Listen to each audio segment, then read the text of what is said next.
கட்டண பொண்டாட்டியே சந்தேகப்பட்ட ராமனை பத்தி கதை இருக்கும். எவனோ அவளை தூக்கிட்டு போயிட்டான். அவளா ஓடி இருந்தா கூட நீ கேள்வி கேட்கலாம். எவனோ ஒருத்தன் உனக்கும் அவனுக்கும் ஒரு வாய்க்கா தகராறு, அதனால தூக்கிட்டு போயிட்டான்.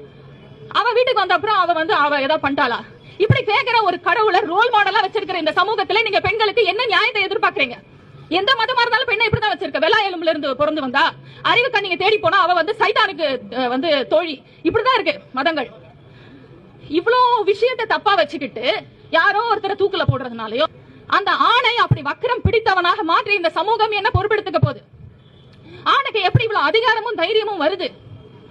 இதுக்கெல்லாம் யார் பொறுப்பெடுத்துக்க போறாங்க? அப்ப குறைந்தபட்சம் பள்ளி அளவுல ஒரு ஜெண்டர் எஜுகேஷன் ஸ்டார்ட் பண்ணுங்க.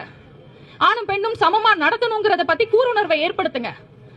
பெண்களை தவறா சித்தரிக்கக்கூடிய எந்த வடிவங்களா இருந்தாலும் சரி, அது சினிமாவா இருக்கட்டும், அட்வர்டைஸ்மெண்டா இருக்கட்டும், எதுவா இருக்கட்டும், உடனடியாக ஆக்ஷன் எடுங்க. விமன்ஸ் டே அன்னைக்கு பெண்களை போட்டுறதால ஒண்ணுமே நடக்க போறது இல்ல. மதர்ஸ் டேனால தாய்மையை போட்டுக்கிட்டு ஒண்ணுமே நடக்க போறது இல்ல. திரும்ப திரும்ப அவங்க அந்த பெண்மைங்கிற அடையாளத்துக்குள்ளேயே தான் வச்சு போட்டுக்கிட்டு இருக்கீங்க.